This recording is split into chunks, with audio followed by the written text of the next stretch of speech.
Good morning, everyone. My name is N.K. Graham, and happy Thursday to each of you. And on behalf of S.O.B.E.R, welcome to today's webinar entitled Mindful Skills in Substance Use. This webinar is being made available through the collaboration between the Florida Department of Children and Families and S.O.B.E.R. Please note that as an attendee, you are in listen-only mode and are only able to view your name. Your webcam and microphone have been disabled. If you have any questions during today's presentation, please send them using the chat panel. Dr. Kelly will be answering questions as she goes along. Our audio is broadcast through the internet on your computer. If you experience poor computer audio at any time during today's presentation, there are a few options to try to use the audio connection panel. For computer audio, click the up arrow next to unmute, then click the switch audio connection panel. Click disconnect, click the up arrow and switch audio connection again, then click call in using computer and follow the instructions. If you continue to experience poor audio through your computer, try using the I will call in option. The access code and event password are posted in the chat panel. You must be connected to the audio of this presentation and view it on screen to receive a statement of credit. We are unable to verify attendance if you are not connected to WebEx through your computer or mobile app. Therefore, call-in only attendees will not be eligible for a statement of credit or CEUs.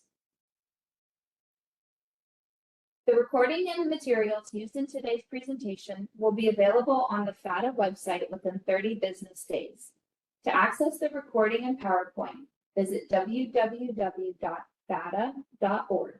Navigate to the Resource Center, click on Training Library as shown on the screen. S.O.B.E.R produces many webinars and workshops through the support of the Florida Department of Children and Families. To help participants track credits earned through attendance, we host an online community that provides a personalized digital journal where participants can maintain statements of credit for webinars and workshops taken through S.O.B.E.R. A statement of credit and CEUs for up to 2 continuing education credits are available for participating in today's webinar.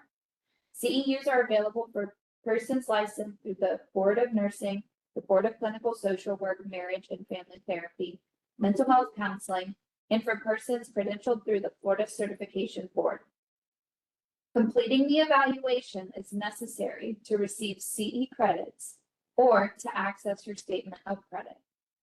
Please note that the evaluation will close by the end of the day on Tuesday, August 5th.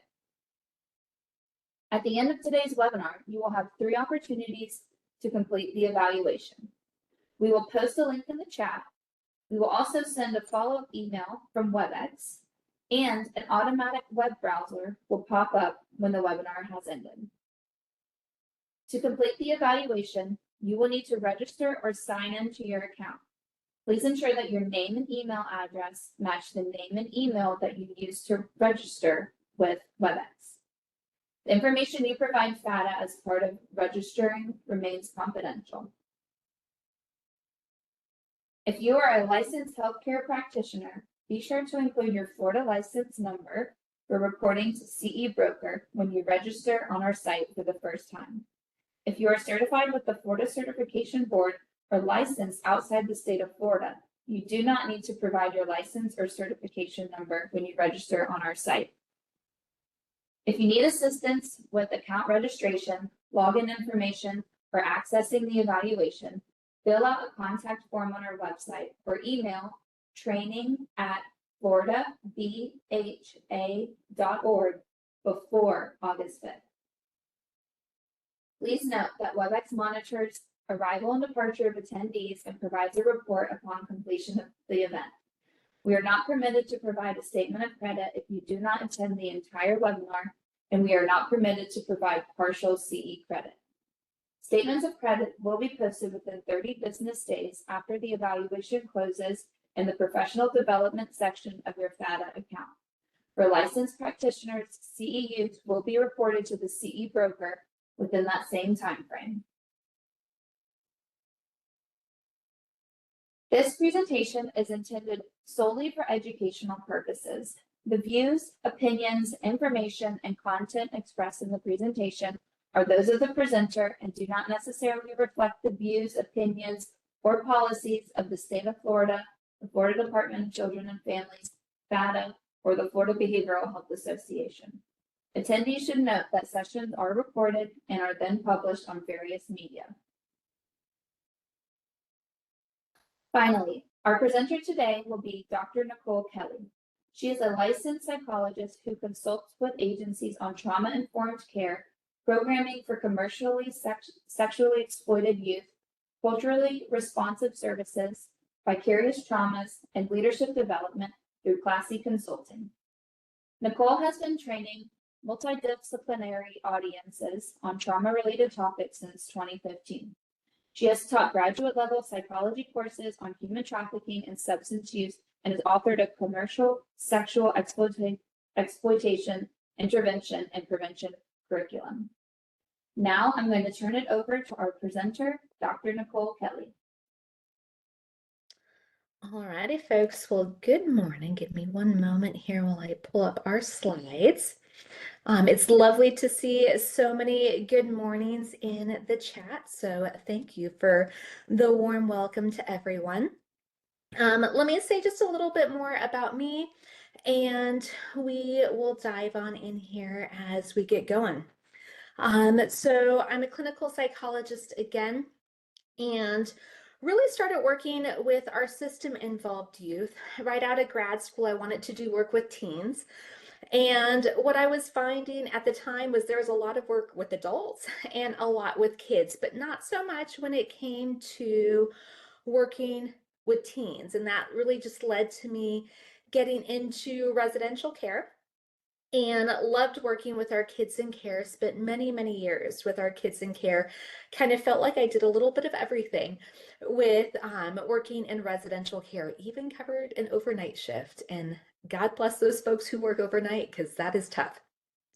But from doing work in residential care, I started to get involved in some of the work LA County, I was in LA County at the time, was doing around trafficking.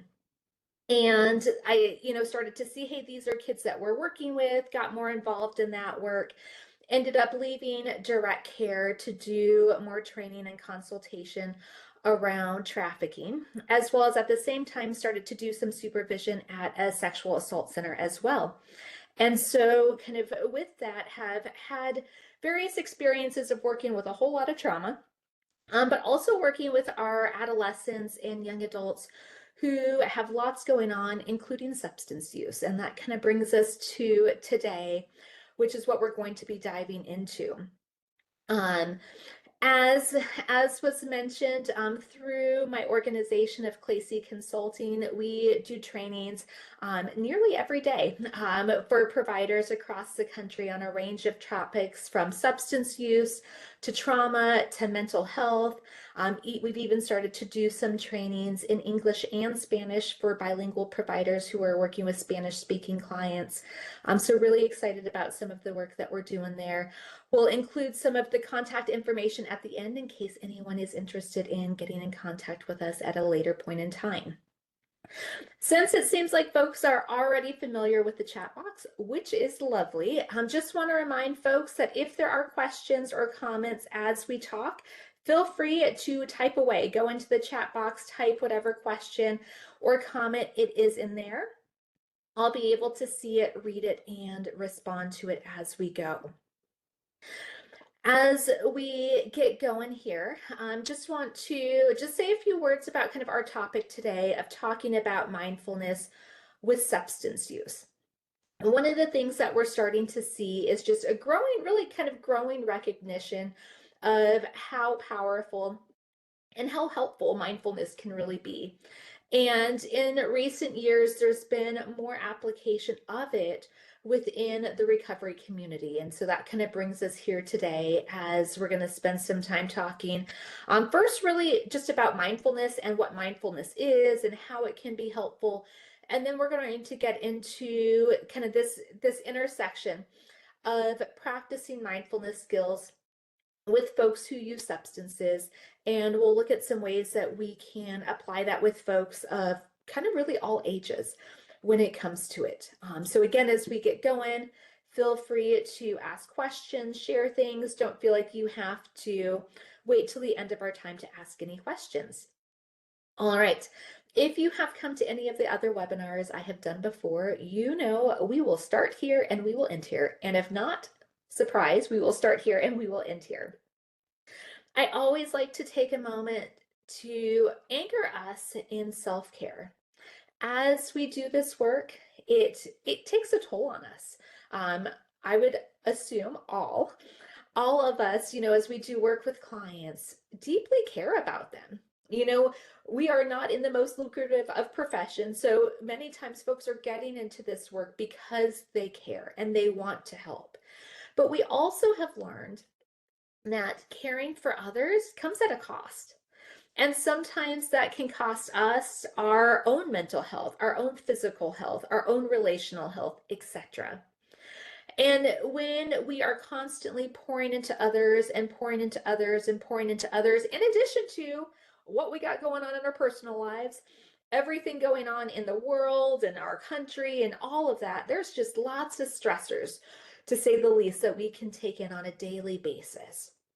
And it's a reminder for us for how important it is to take a moment, not just on the weekends or not just because it's summertime right now when we got this wonderful vacation plan, but each and every day to slow down and do something for us. So hopefully most folks, if not everyone, has been able to get in a little self-care today, and want to invite folks to go into the chat and share/brag about what you've done today, not what you did over the weekend or what you have planned coming up for the future weekends, but what have you done today already to take care of you. And if maybe today was one of those hectic mornings, or you are not a morning person and you are just waking up to get on the webinar, we welcome you, and there is no judgment because we've all had those days where we haven't gotten it in.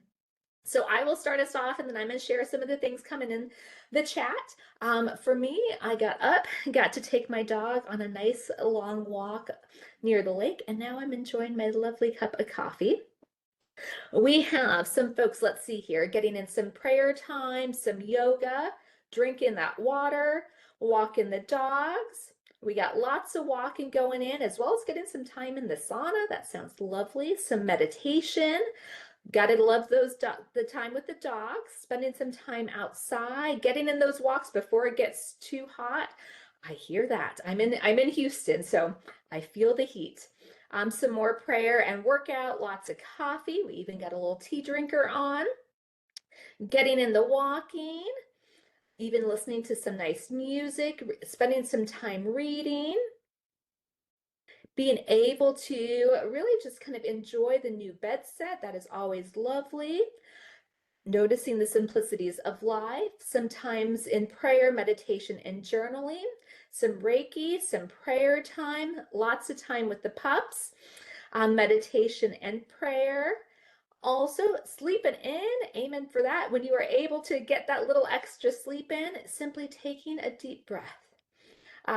Also, as we think about spending some quiet time, getting to some time with the kids, using the breathing app on Apple Watch, that's a wonderful reminder for some of us to slow down and take a breath. Listening to some music, getting in a good breakfast, love it, cycling and weights, some time with the kids, also I love it. Not only kind of getting in some prayer time, but also getting in some affirmations. That is wonderful. Some mindful drawing and getting the snacks and exercise. Reflection on accomplishments. Love it. We got lots of things going on this morning. Some extra sleep, some stretching, listening to the radio, getting even some walks in on the beach, knocking out some of those household chores like the laundry. We don't want to neglect the cats because we got a couple cat folks on, so spending some time with them. We got lots of things coming in. Wonderful.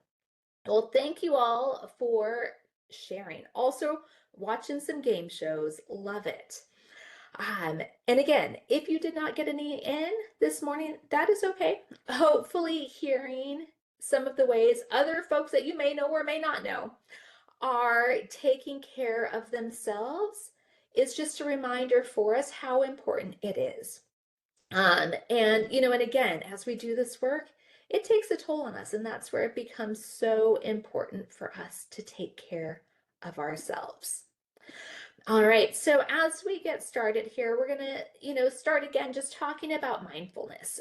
This, I know some folks are familiar with it as we saw that come up, even in how we are taking care of ourselves. For other folks, this might be a little bit newer of a topic, and we welcome everyone here.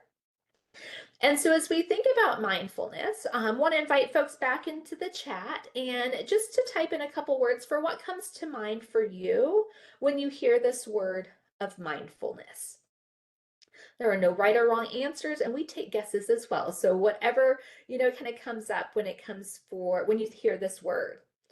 Let's see here. We got being present, awareness, quiet reflection, presence, awareness, slowing down, intentionality, being aware, grounding yourself in the present moment, being in the moment, being present and aware, no judgment, being in the moment, peace, living in the present moment, awareness, lots of presence and being in the moment, reflection, in tune, both inside as well as outside.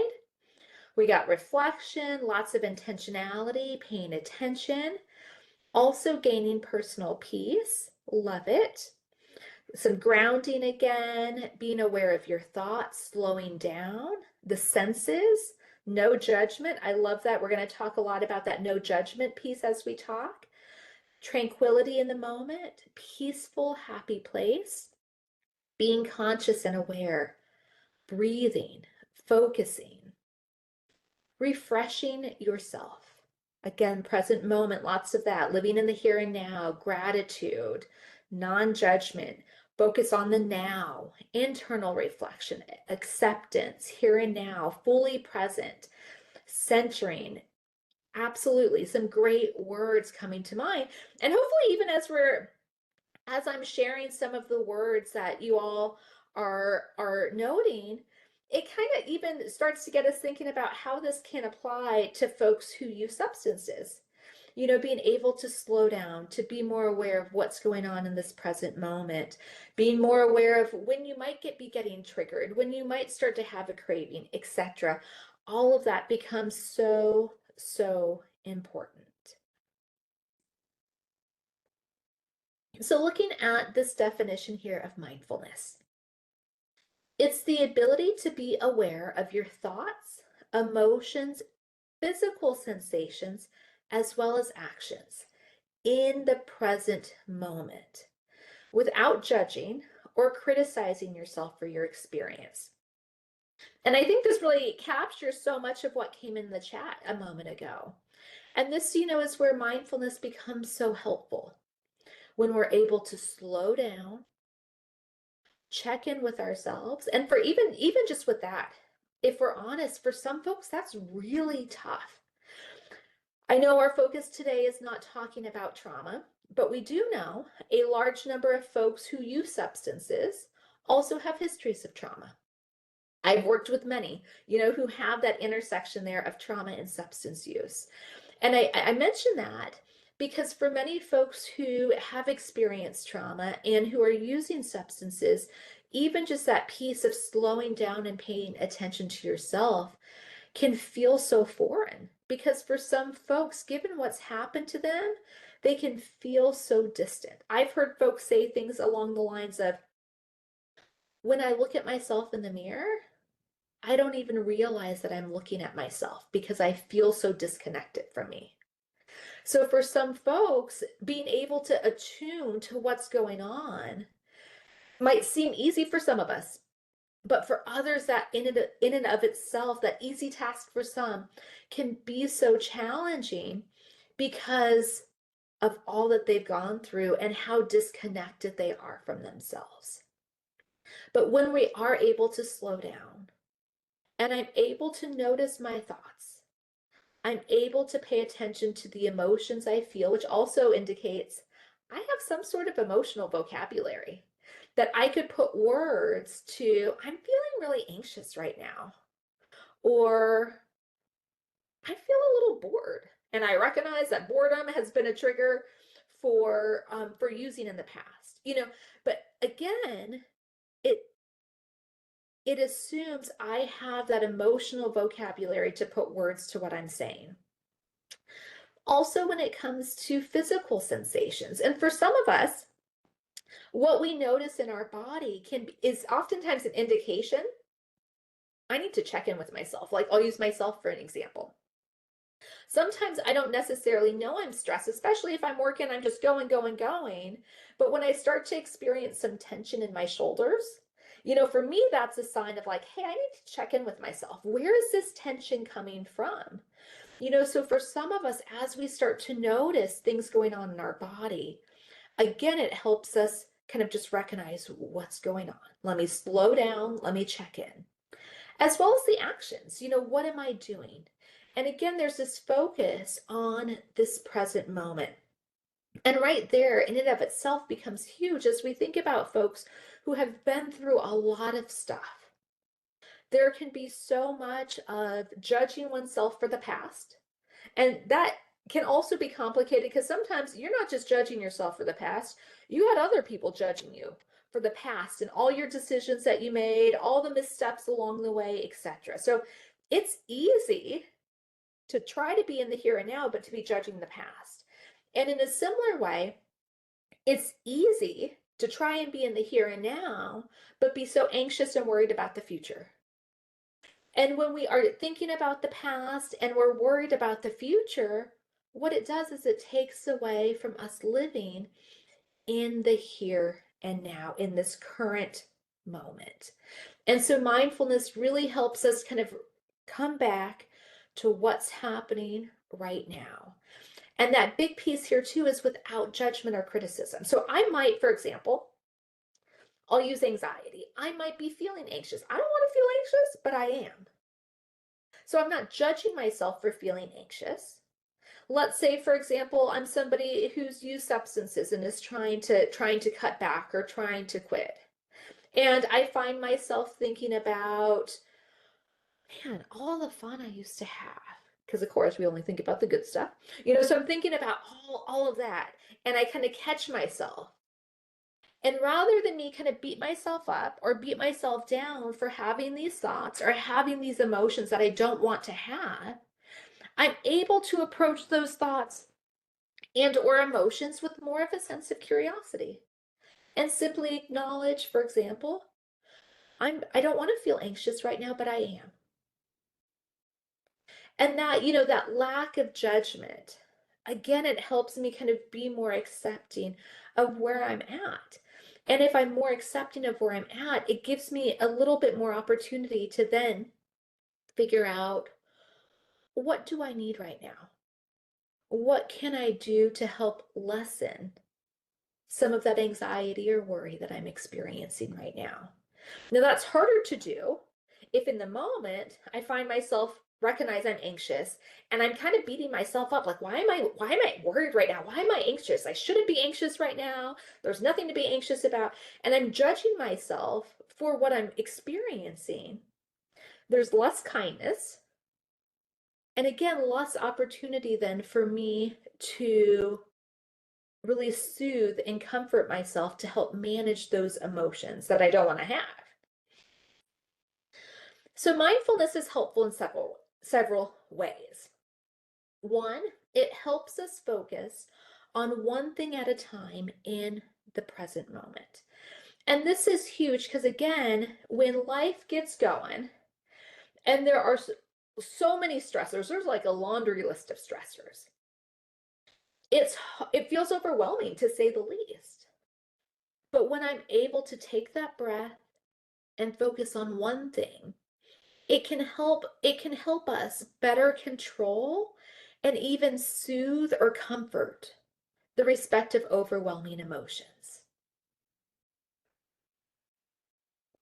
Also, when it comes to mindfulness, it can help us identify and separate those not so nice judgmental thoughts from my experiences. And this is where we start to see how judgment is just not helpful, to say the least.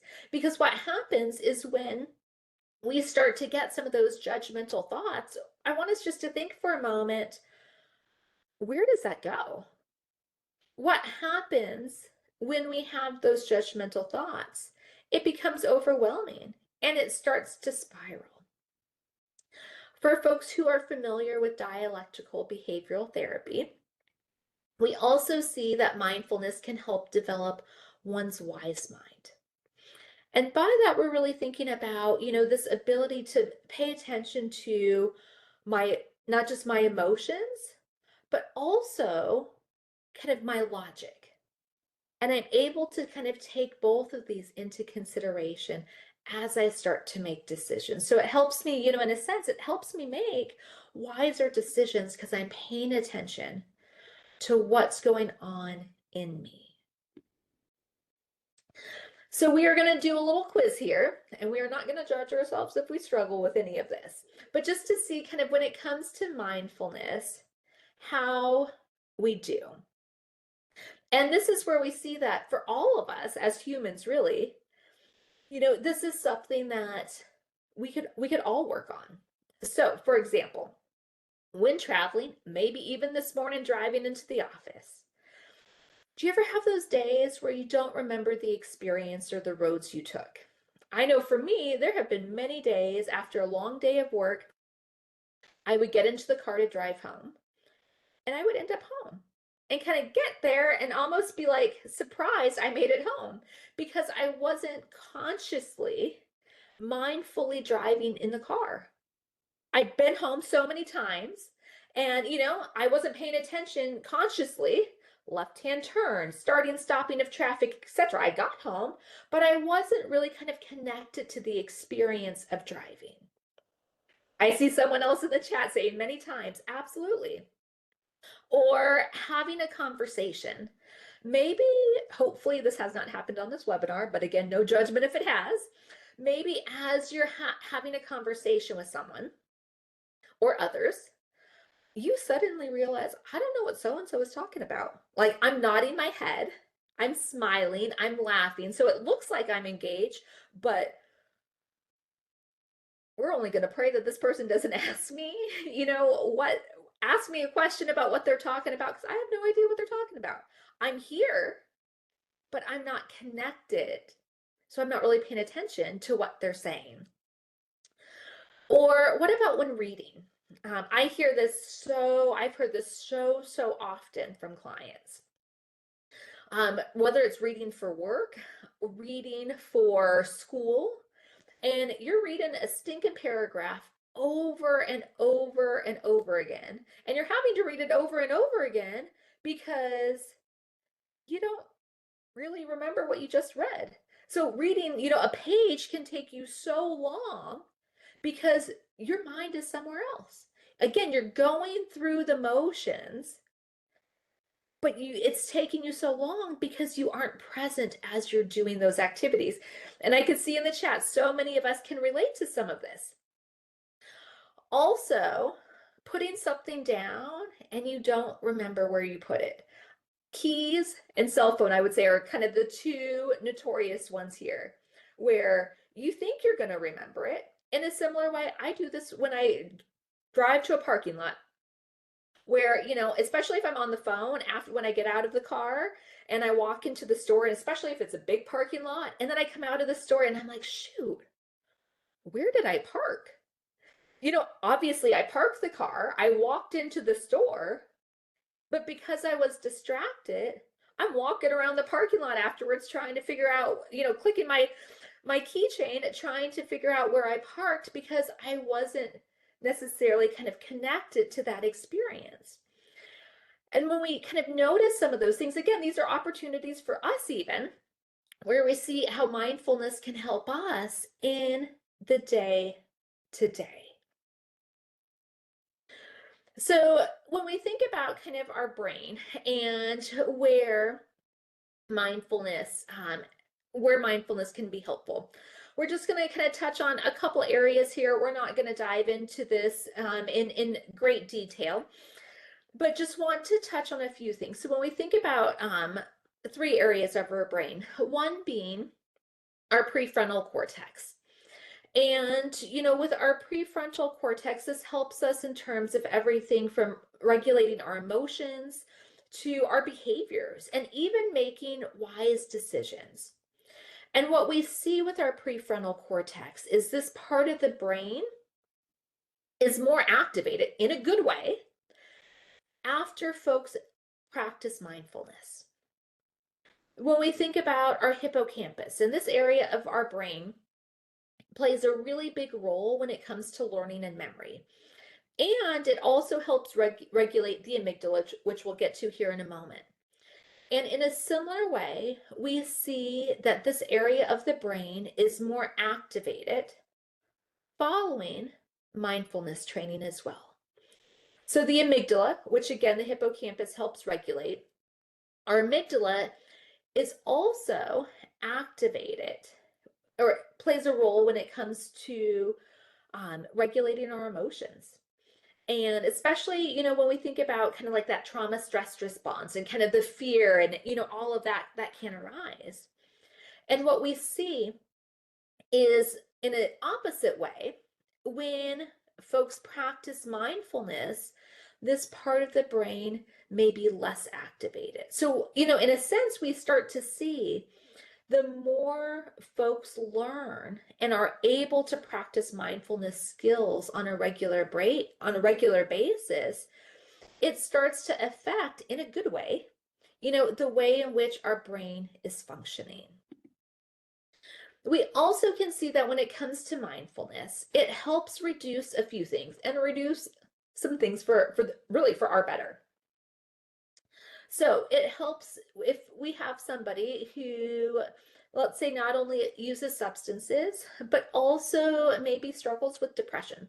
Because we know many times it's not just substance use, many times it's a laundry list of things clients may be experiencing. So one of the things mindfulness can do is it can help reduce the odds of having another depressive episode. And it helps you be more aware again of what's going on. Help recognize, okay, here's what I'm thinking, here's what I'm feeling. Learn to apply some of the skills they're learning in services.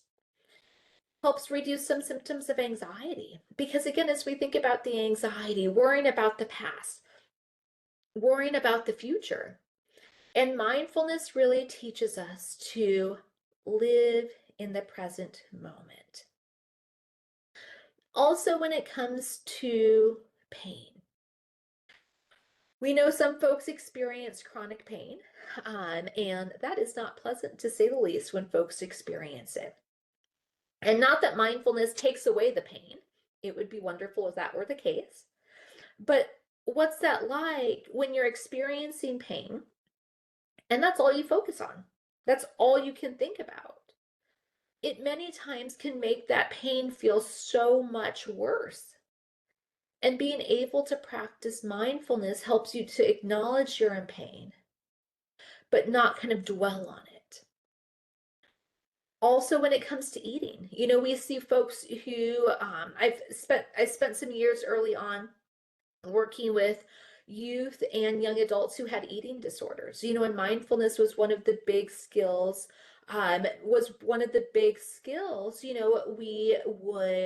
We would teach them, whether it was binge eating or I remember countless meals where we would have dinner together or lunch together, and their dietitians would teach them about mindful eating, of being able to slow down and pay attention to what you're eating, learning to pay attention to how full am I, how hungry am I, learning to recognize hunger cues, learning to really kind of reconnect to your body. Also stress, similar to anxiety, stress is annoying. And sometimes when we get stressed, when we are only thinking about stress, it increases the stress. It makes our days miserable when that's all we focus on, and it seems to just worsen it. But again, it's one thing to be able to recognize, I'm really stressed out about fill in the blank. I'm really stressed about this conversation I have to have, which again, we're talking about the future. I'm really stressed about this client meeting. And when I'm able to recognize, okay, this is what I'm feeling, it gives me an opportunity to help me kind of come back to this present moment. And what can I do? Because this is in that meeting I have with the client that I'm stressed out about, that's way in the future. That's later in the day. So what can I do so it doesn't take away from my whole day about, kind of dreading, or worrying about this tough conversation I'm going to have. Also, mindfulness can increase a few things. And so mindfulness can increase our tolerance of distressing situations. So think about some clients that you may be working with, and think about, how they respond when they experience stress. And, in a lot of the work that I've done, I've seen many clients when stress comes, whether that is relational stress, emotional, with work, with school, etc., that added stress that can in the moment feel like it is never going away, it's going to be like way up here forever, it takes hold of them. And sometimes to cope, that's where they may turn to the substances. And so we see how mindfulness can be helpful here if somebody is able to learn to tolerate that distressing situation, to be able to learn it might feel like this situation is never going to end, but guess what? It will. It also helps increase our relaxation, our calm, which is such a wonderful place, to be functioning in. Also, it helps increase our skills to cope with difficult situations because, again, when we get in those difficult and stressful situations, many times that's where our focus is on how stressed, all these thoughts and emotions, and many times it kind of becomes this negative spiral where they just kind of feed off of each other and make the situation way more stressful and way more difficult. And so when we practice mindfulness, it helps us navigate these difficult situations. It doesn't take away from how difficult the situation is, but when we're able to cope with that difficult situation, it makes a world of difference. Also, for folks who are in class, who are taking classes, whether that's full-time, part-time, etc., it also can help folks stay on track or engaged academically. Going back to, one of those questions on the little quiz we took, with even like paying attention or reading. I could be in class, teacher could be talking, and my mind is somewhere else. So I'm going through the motions of sitting in class, but I'm not necessarily kind of connected to what is saying or to what teacher's saying, which again can make it really hard if teacher calls on me. It can make it really hard to do homework, etc. And so mindfulness can help us focus in on the present moment. It can help us regulate our emotions. And this again becomes big because for many folks, when those emotions get overwhelming, emotions get big, that can be one of those triggers to using. Mindfulness can also help us increase compassion for others as well as ourselves. And there's been a lot of work done on for folks who are familiar with the concept of self-compassion and applying mindfulness to self-compassion. And what I love about that is it takes it kind of a step further to me slowing down and being aware of what I'm thinking, what I'm feeling. But it also helps me ask myself, what do I need right now? How can I be kind? How can I care for myself right now. And so I love that component because it's not just, okay, be aware of all these distressing thoughts, and don't judge yourself for having them. But it takes it that step further when you're having those distressing thoughts, when you're experiencing the stress in your body, when, you're experiencing these emotions you don't want to have. It again takes it that step further to figure out, what do you need right now? It helps increase our attention, again, which becomes big as we think about how we could help folks focus more, be more attentive to what they need to attend to, not on all the distracting thoughts, emotions, everything else going on around them, etc. All right, so now we're going to think here about when it comes to substance use and folks who use, what are some things that, what are some ways that mindfulness, can be helpful? And we've kind of touched on a few of these as we've talked already. As we think about one, mindfulness can help somebody start to recognize, I'm really craving something right now, or I'm having these thoughts, I'm having these emotions, which have led to cravings or which have led to me using before. So again, the more aware I am of what's going on around me, what's going on in the environment, it helps me become more aware of when might be those times I'm tempted to use.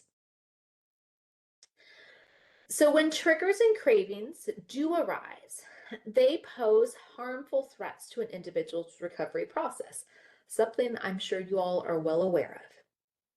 And mindfulness allows an individual to focus on the here and now, which aids in their ability to fight off mental distress.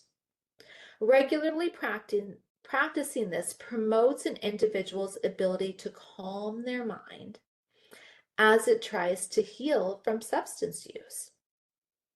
So similar to what we've been talking about, when somebody is able to practice mindfulness, that focus is on the here and now. So when one does start to experience stress, it helps not to get lost in it. It helps not to, kind of it to just run that spiral. But it teaches us to learn to kind of slowly calm our minds and calm our bodies. So we're able to stay focused on the goals that we're working on and all of that. Also, we know when folks are in and not just, I would say, not just kind of the recovery journey, but when folks are getting help and support for a myriad of things, for trauma, for mental health, for an eating disorder, for substance use. And mind you, some of those things I mentioned go hand in hand with substance use. There can be a lot of not so nice thoughts, such as regret, shame, and guilt. And those are heavy emotions, and they could really bring someone down. They could lead somebody to isolate, to not reach out for help and support, and it could just lead to this downward spiral. And what we see is with mindfulness, a lot of mindfulness can start to ease some of those common feelings when it comes to this. And so again, because when you start, for example, we'll take shame. One, often one we want to acknowledge, oftentimes shame isn't even named. It's a common experience. And despite it, many times we don't even put a name to it. And what we start to see is when folks start to experience shame, it could lead to some disengagement. It could start to lead somebody thinking along the lines of like, what the heck is wrong with me? It's just me who experiences this. Like, I'm making this so much harder on myself. No one else goes through this, and it starts to get really isolating. So those emotions we see can start to lead to some not great behavior of pulling back, etc. And as one is able to practice mindfulness, it helps to, interrupt that. In the chat, we also have, can combat the impact of emotional triggers by interrupting thoughts and connecting to new healthy experiences and expressions. Absolutely. And again, mindfulness doesn't minimize the guilt, shame, or regret one experiences. But there's a big difference in me being able to, in the moment, recognize I'm feeling a lot of guilt right now. Not judge myself for the guilt, but recognize I'm feeling guilt right now. And then asking myself, what do I need to do? What can I do because I'm feeling this guilt right now? So it doesn't again turn into this downward spiral where I just start to beat myself up. Well, I did this and I hurt so and so and this happened. And the guilt just gets bigger and bigger. Let me see here. Give me one moment.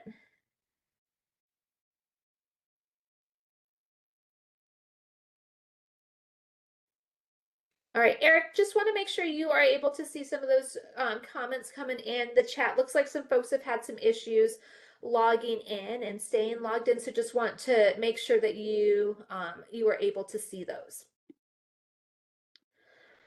All right, so studies show that mindfulness-based interventions, sometimes we even refer to these as MBIs for short, but mindfulness-based interventions, they can reduce substance misuse and cravings by modulating cognitive, affective, and psychophysiological processes integral to self-regulation and reward processing. So we've touched on some of this, where again, when folks are able to practice mindfulness, and I think because that's such a key right there, as we think about being able to practice. I used to have countless conversations with clients, especially when I was working either in I mentioned working residential care with adolescents. Also spent some years doing some consultation on inpatient units. And even there with the adults, there'd be countless times where the conversation would go something along the lines of client would learn a skill, whether it was me teaching them, or they learned it in group, or they learned it in individual therapy, and they stress situation happens, and then they get frustrated because they're like, that skill, the deep breathing, for example, it doesn't work. And of course, validating how frustrating that is, all that. And then we start to break down why, start to kind of problem solve why it didn't work. And many times what we would see was this client hadn't been practicing the skill during calm times, in between sessions, or in between group, or anything like that. They tried to practice it for the first time in the heat of the moment. So it's like, no wonder this skill didn't work. We weren't giving it time to work because we were trying to use it for the first time in the heat of the moment. And that's where that practicing comes into play. And we're going to get into that here in a moment, looking at some ways that we could teach mindfulness. And not only, when we get into that, not only are these skills for us to think about, are we able to not only teach these skills, but encouraging clients to practice them, and practice them while they're calm, to increase the likelihood they'll use them when they need to. So what we start to see is, again, mindfulness can help reduce, it helps us manage the thoughts, the emotions, all that stuff that's going on in our body. And it also helps when it comes to some of the reward processing. And, and what we could see here, absolutely, I do the same, constantly encouraging folks to practice mindfulness when they are calm. I do the same thing. But what we start to see is it can also help, folks become more aware of some more natural rewards that can start to counter some of the effects that their addiction may be having. All right, so now we're going to think about, now we get into the fun stuff. Now that we've kind of talked about a little bit about the theoretical stuff, all of that, we want to think here about how do we kind of put this into practice? What can we actually do when it comes to this? And so we're going to spend the rest of our time really thinking about that question. How do we do this? And we want to think about what might be some mindfulness strategies we could use with folks who use substances. So I'm going to share a bunch, but before I do, want to open it up to folks to share / brag some of the wonderful things you may already be doing when it comes to mindfulness with clients. So if you are already teaching and practicing some mindfulness with clients, want to invite you to go into the chat and share what you are doing already when it comes to mindfulness. We have taking time for a breath after cravings, meditation, counting down, sitting in nature,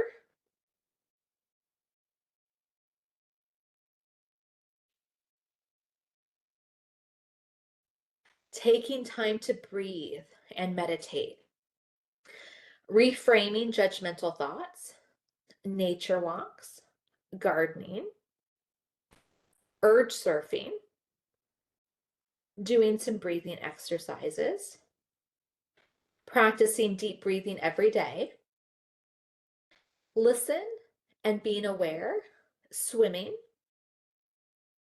begin the day with deep breathing, also relaxation on the beach or outdoors, co-regulation with others in the moment, sitting still and not doing anything, crystals, reframing thoughts and grounding, counting to 10, going for a walk, going outside,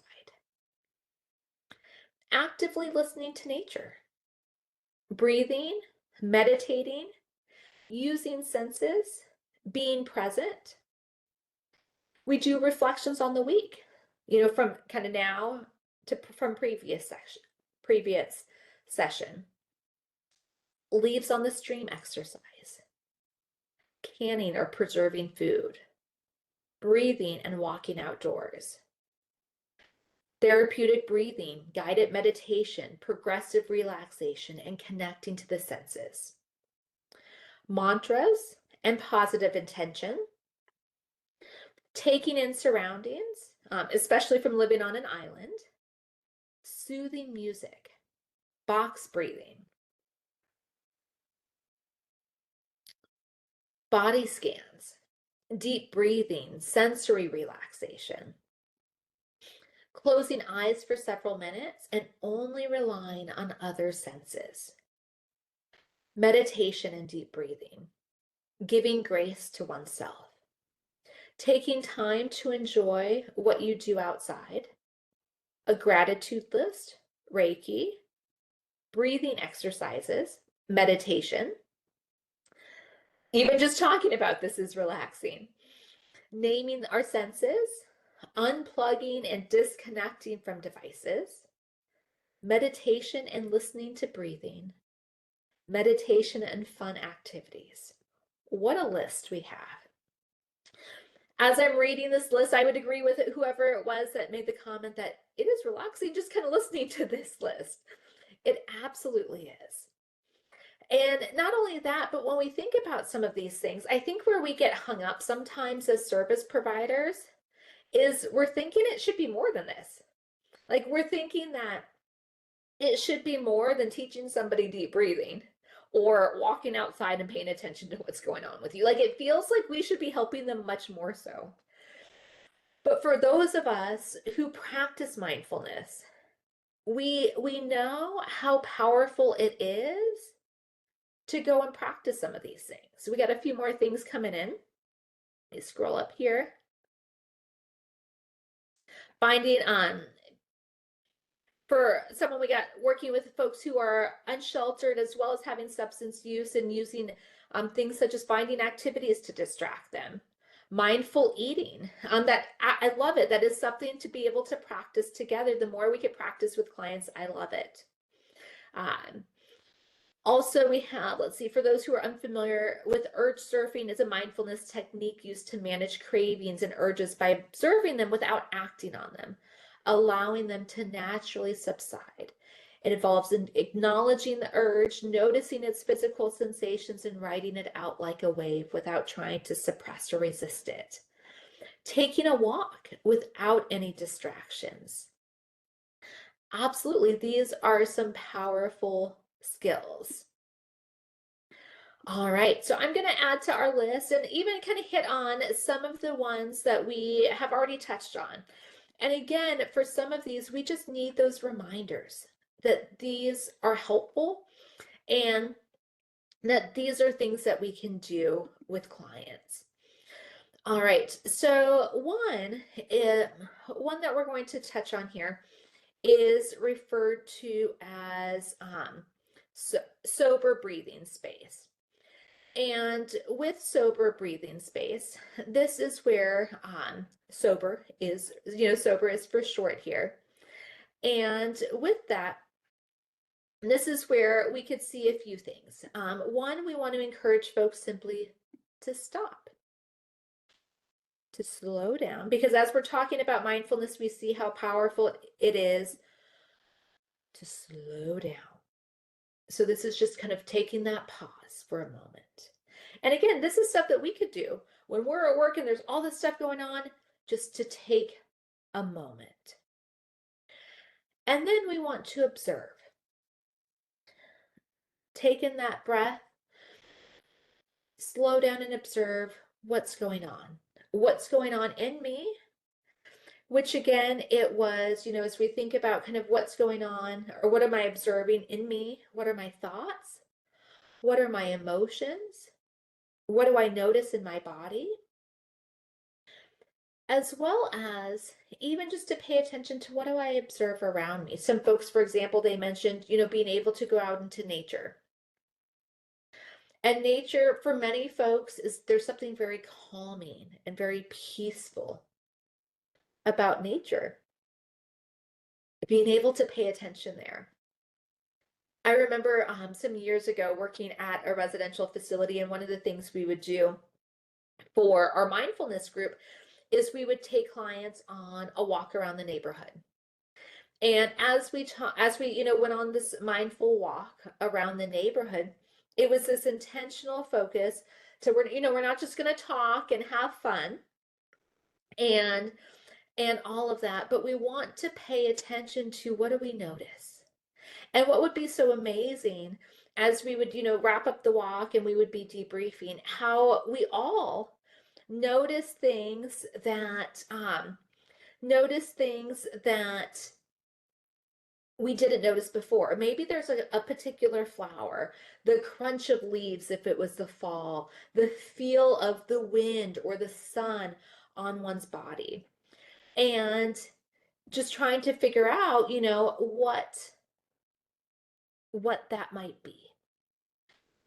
Also, as we take that breath, starting to expand, as we start to see not only kind of expanding our breath, but starting to expand just that relaxation, starting to expand that focus.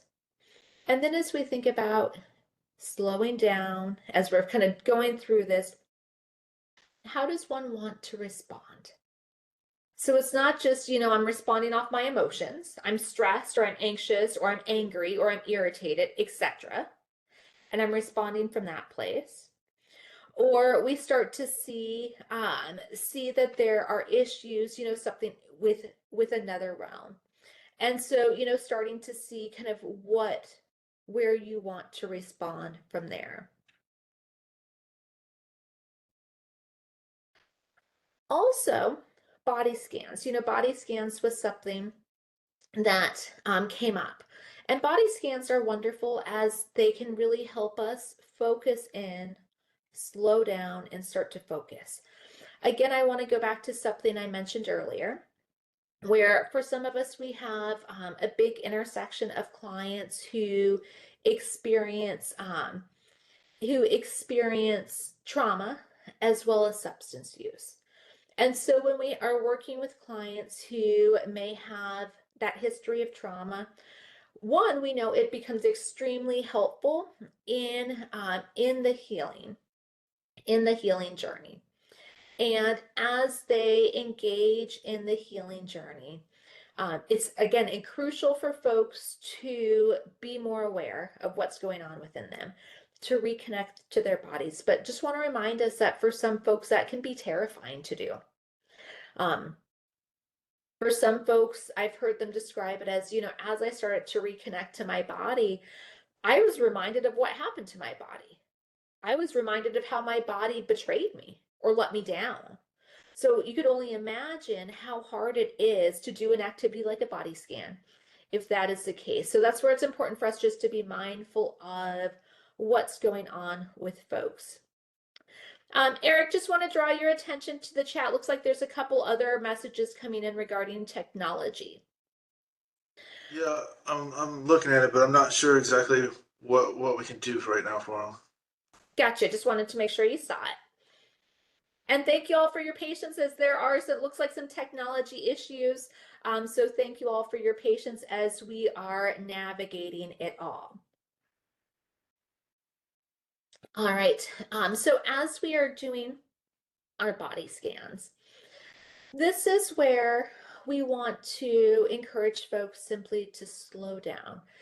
There are many scripts you could find online when it comes to kind of walking through a body scan. We're not going to do that here since many folks are familiar with a body scan, but starting from our toes all the way up to the top of our head and back down. And that just helps us again to slow down and notice areas of tension we might be experiencing. In other trainings that I've done, we've done body scans, as part of the training. And it's just amazing for us. It's amazing to me hearing from folks doing this work, including self, that how easy it is to not notice things in our body. But when we slow down and this becomes our focus, we might start to notice, oh, I got this, I had a cramp in my leg earlier and it's a little sore now. I wasn't really aware of how sore it was until now. Or we start to notice different things in our body that we might not have been aware of before. And body scans can also help folks visualize kind of that discomfort leaving the body. Another way body scans can be helpful here as well is when clients, let's say, for example, we'll take breathing, for example, or it could be any activity really. But let's say we are teaching a client a particular activity and we are wanting to help them see how this respective activity, how it helps their body. And so we might do kind of a quick body scan before doing the activity and after to compare, did this, do you notice anything different? And many times that's where we start to see, I feel more relaxed. I feel calmer. My heart is beating slower. I feel less tension, etc.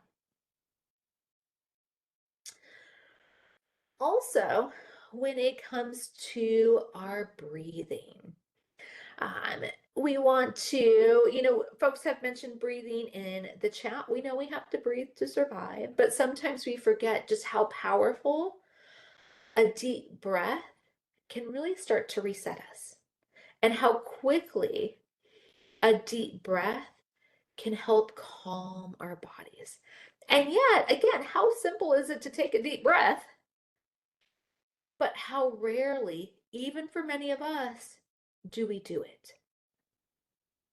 And so looking here at one particular exercise when it comes to breath, and this is referred to as your anchor spot. And this is where we want to use our breath to help focus your mind on one point. So, for example, this might be as you kind of just pay attention to your breath, I invite you to place your hand where you feel that breath in your body. So for example, for many folks, where we feel that breath, it might be on our belly, it might be on our chest, or it might be kind of right in front of our nose as we could feel the air kind of, kind of coming in and out. And as you kind of pick one of those three areas, your belly, your chest, or in front of your nose, just be mindful of kind of the placement of your hand and the sensation of your breath in your anchor spot. So again, your anchor spot being kind of the belly, the chest, or the nose. And as you breathe in, keep your attention on that respective anchor spot. So for example, let's say my anchor spot was my belly. So as I take that breath in, I want to pay attention to simply, what do I notice with my hand on my belly? As I take that breath out, again, what do I notice? And so as you kind of breathe out, just keep that attention on your anchor spot and repeat it. And we could kind of just practice that focus on that anchor spot. Doesn't have to be a long time, 1 minute, 3 minutes. And once you notice you're not focused on your breath, because there are distractions, there might be, maybe phone starts ringing, somebody knocks on the door, your mind starts to go somewhere else. Once you start to notice focus has shifted from your breath, that's where we just want to gently invite it back to that anchor spot. And that, I think, is just that aspect of that kindness. If my mind shifts, if I get distracted because someone's at the door, I don't have to beat myself up for, oh my goodness, I'm not doing this right. I just want to refocus my attention back to using my belly, for example, back to my hand on my belly and focusing on my breath and what I notice with my hand. All right, we're going to watch this exercise. I've heard many folks kind of talk about this particular exercise, and it's an easy one, especially for folks who like to doodle. So it's an easy one to follow along. I invite folks, as we watch this video, to follow along and practice it yourself just to see how it might feel.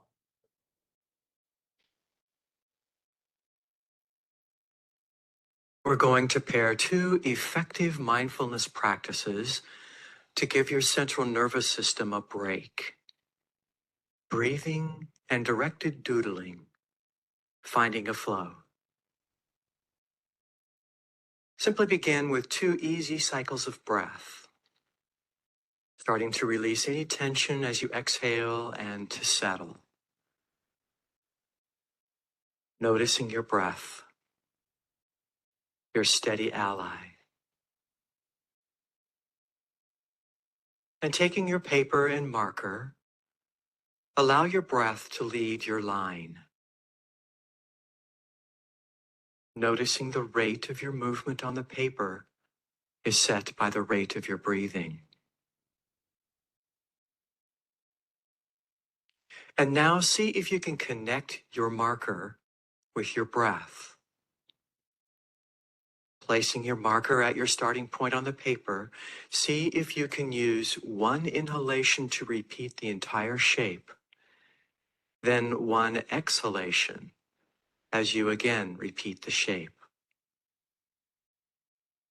Notice lengthening your inhalation and maybe even pausing your breath as you complete the entire shape. Then exhale as you trace the entire figure once more. And try this again. Inhale as long as comfortable while you trace the whole figure once, perhaps pausing your breath when full. Then a releasing exhale while you complete the next entire shape.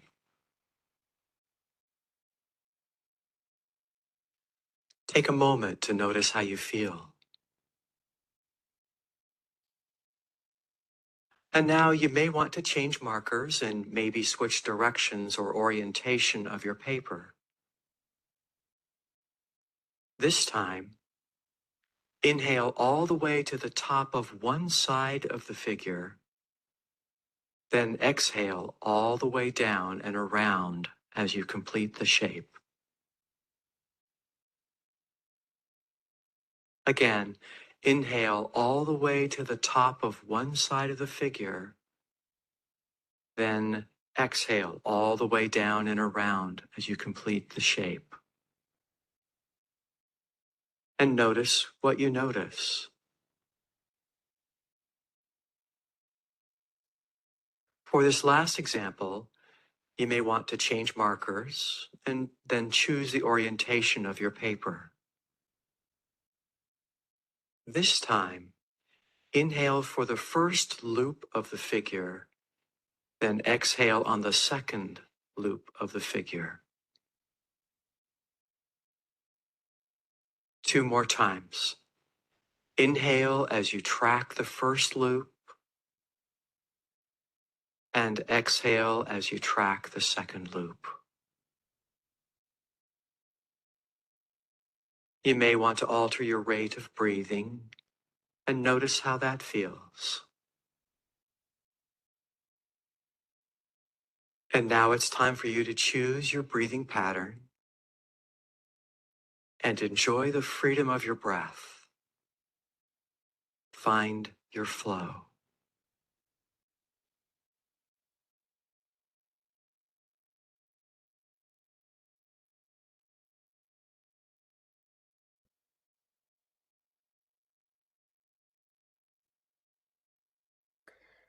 And I like this exercise because it's doodling. Who doesn't like to do that? And it's one too that as we're doing with a client, we can control the pace. So, the first doodle that they made, for some folks, that may have been a little long, to hold breath and to wait to exhale. But when we're doing it, again, we get to kind of control the pace. So we could draw it a little faster if we need to, and we might start with doing the half loop, etc. So there's different ways, there's different aspects of it. And that might be more, I don't want to say more practical. We could adapt to with our clients depending on what they need. All right, another way we could practice some mindfulness is gratitude. Gratitude is wonderful. I believe somebody had mentioned that earlier when it came to some ways that we could practice mindfulness with clients.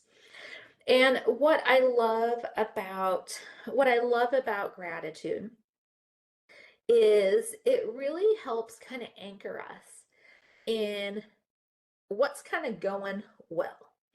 And so, there's many ways to do this when it comes to gratitude, whether it is a little bit kind of more open, just in terms of what are some things you're grateful for. But when we're able to focus on, what are you grateful for right now? What are you grateful for in this present moment? And again, it helps bring that focus back to the here and now. And as we think about what we're grateful for in this present moment, there's so many follow-up questions or discussions we could have. What is it about this person, this thing, this place that you're grateful for in this moment? So I want to invite us, just to practice this. We aren't going to, get out a journal or anything, but I just invite us to kind of take a few deep breaths if we need to. I know some folks are having some issues with technology. Thank you again for your patience. Hopefully, as we are talking about some of these things just to anchor us and slow us down, hopefully that's also helping navigate some of those issues with technology. But want to invite folks just to kind of slow down, center ourselves for a second, and for you to ask yourself, what are you grateful for in this very moment? And as the thing, the person, the place, etc., comes to mind, I want to invite folks to go into the chat and share, if you feel comfortable sharing, what you are grateful for in this present moment. And as you know, I see a few things coming in. I'm going to share some of the things coming in. Also going to ask you to ask yourself kind of, and why is that? What is it about this thing that I am grateful for? Again, in this present moment. So we have everything from the AC. I think many of us will say amen to that. The new puppy, good health, being alive and having a job, family, job, being alive, family, health, home, family, family and job, family, hope, every day with the kids, healthy parents, my recovery, life, that there is goodness on earth, my sweet children, that technology is working, being alive and well, family, a chance to keep trying, being in my right mind, family, especially son, health, family, employment, family, job, church family, health, love, faith, gift of life, partner, menopause medication, healthy family, faith, coworkers. Grateful for visit to the allergist yesterday, family, life. Another for those menopause meds, kids and grandbabies, faith and family, purpose, God's grace, hope, educational webinars, holding on, being able to help another person, new beginnings, friends, family. Even right now, just a reminder for us to slow down, spouse, friends and family, time to attend the webinar now, time. Absolutely, self-care, life as a whole. So many things, we are grateful for. Daughter, parents, boyfriend support, clients, friends, car, physical and mental health, determination, clear mind, being in my right mind and life in general, being well in mind and body, so I could still attend webinars and learn, family, friends, church family, being an empty nester, self-care time, Hobby Lobby, my family, life experiences. I love our list that we have coming in. Thank you for everyone who has shared. New car. And as we think about, again, those things that we are grateful for, there's something about it that it kind of anchors us. Peace of mind, cat, family, friends, God's protection. And again, when we're kind of anchored in this present moment, where's our mind not? Our mind isn't in the past. And sometimes, many times in the past, we're beating ourselves up about the shoulda, woulda, couldas, what I could have done, I should have done, etc. I'm not worried about the future. And mind you, there might be valid things that are on our plate to worry about when it comes to the future. But all worrying about those things does is it takes away from us living in this moment. And that gratitude, especially when we think about what am I grateful for in this present moment, it doesn't take away from the past or the future. It just helps me come back here to the center and focus on right now. Gratitude is a great, and this is great. I love it. I love talking to clients about it. It's, a great thing to be able to practice with clients as we teach it with them or teach it to them, and to encourage them to practice throughout the week, whether it be getting out a journal. And there's so many different ways to practice, gratitude, whether it's getting out a journal, typing it on your phone, any number from 1 to 3 things, or however many that you are grateful for each and every day. There are some practices even where you may try to not repeat the same thing. So again, it really makes you focus on, say, for example, going out in nature. Let's say I were to say, going out in nature, but it makes me really focus on when I'm out in nature, what is it that I'm grateful for? And it kind of forces me to focus on different things I'm grateful for. I know folks who, especially since we live in a day and age of technology where we have our phones glued to us 24/7. I know folks who have taken their phone and as they've kind of reflected on the day or as they're kind of navigating the day and they have those moments where it's like, I'm really grateful for fill in the blank, they take a picture of it and they come back to session, and they show some of the pictures, whether it is of a tree, a flower, the ocean, a person, a car, whatever it might be. It's just kind of that visual representation rather than writing it down of what they are grateful for.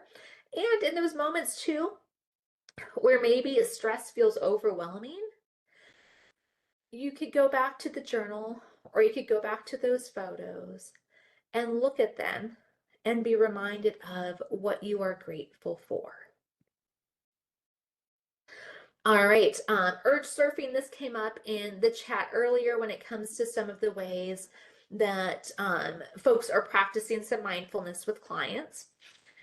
And so we want to think about that urge similar to imagine that you are in the ocean and there is a big wave.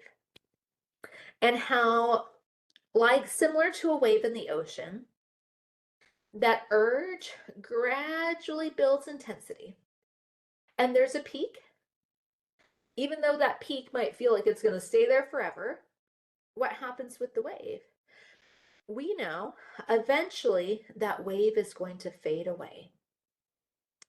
And it's a great opportunity to teach clients to use mindfulness to accept the urge, not fight against it. I don't want to have it. Why am I having it? Judging myself for having it.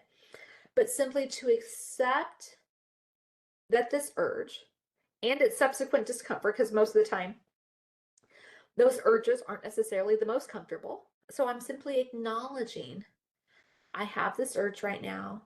It's creating some stress rather than trying to ignore it, suppress it, or any of that.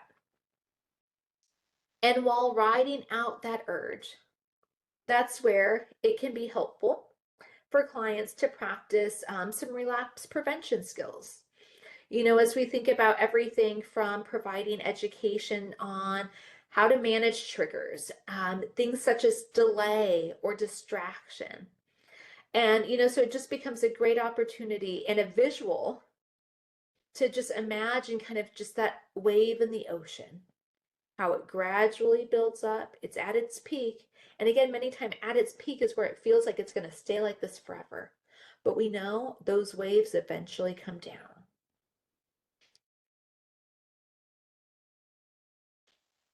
All right, another acronym here is RAIN.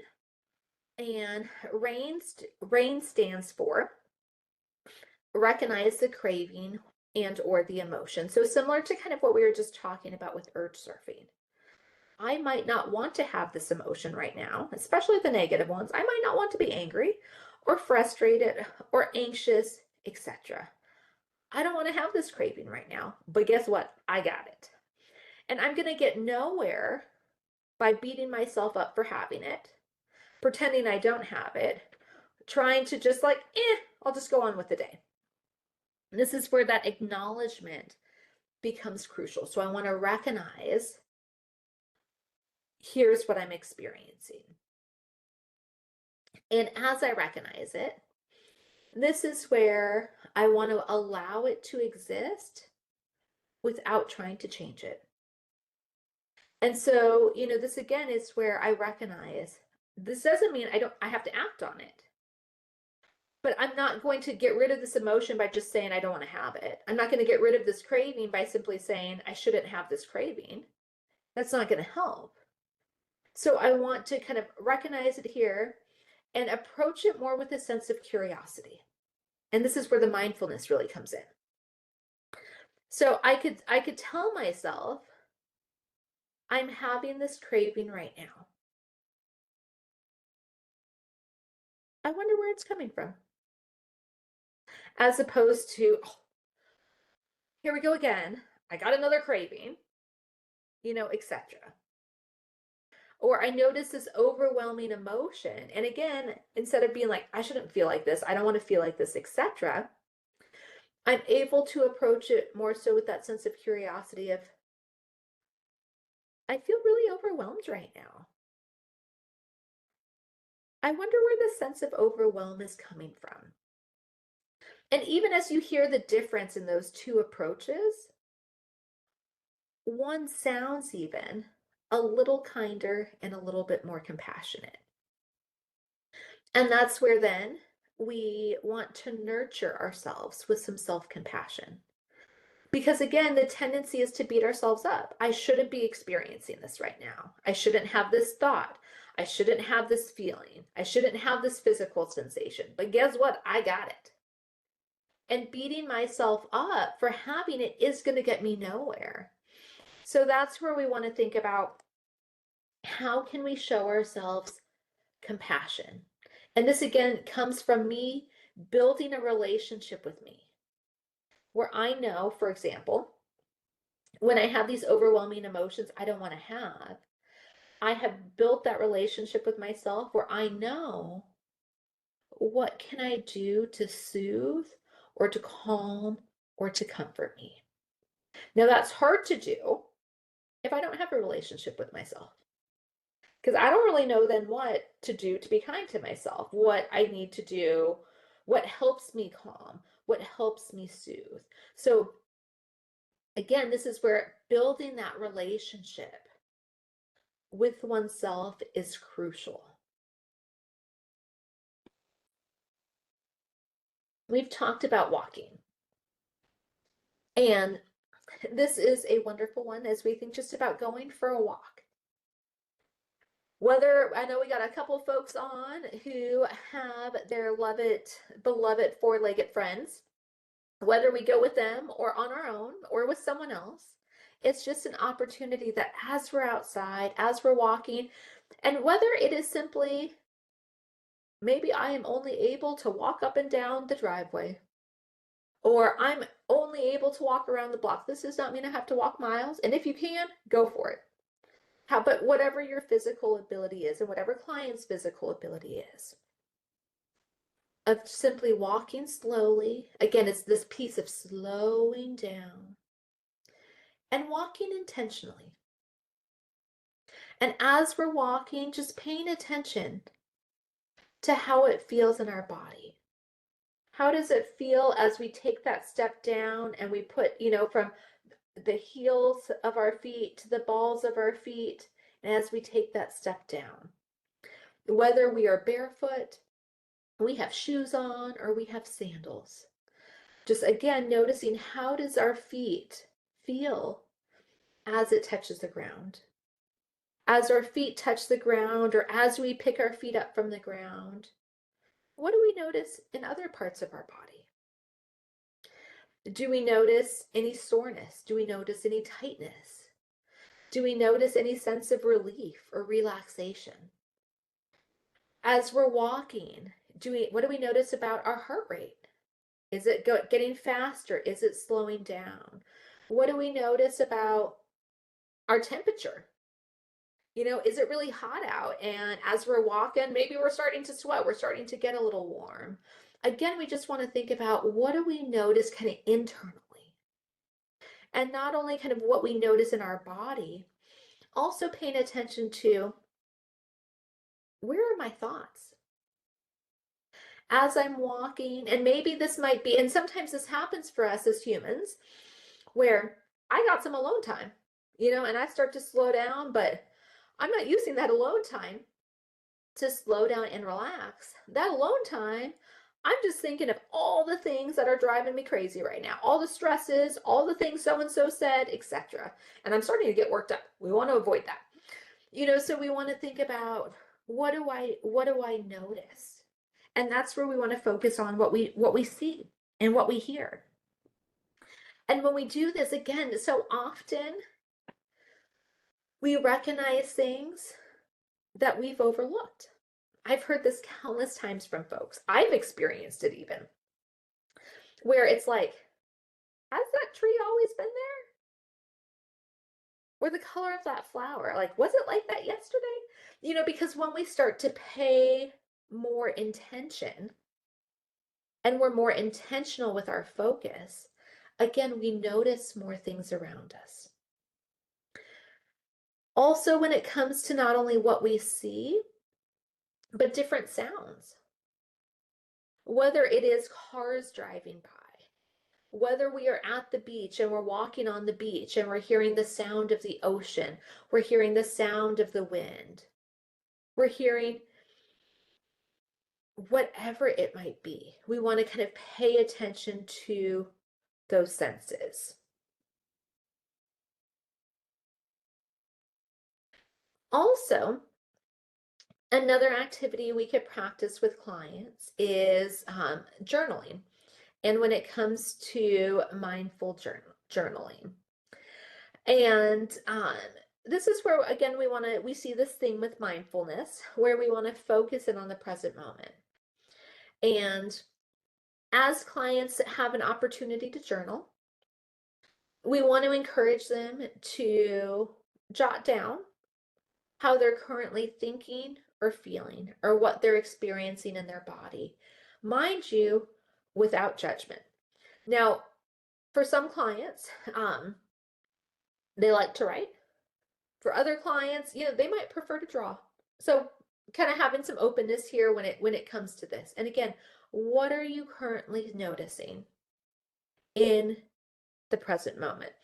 In the chat, we have it may bring up memories. And again, if we think about memories, we want to ask ourselves, where are memories from? Memories are from the past. And so absolutely, as we slow down, for some folks, there might be that tendency to kind of think back to some of that stuff. And that's where we want to bring our focus back to the here and now. So I think that would be a great conversation to have with clients as they start to slow down, if they find themselves or they find their minds going back to the past. And many times it's not the wonderful things in the past, it's the trauma and drama and all the bad stuff. That's where we want to kind of focus that intentionality on coming back and being right here, right now.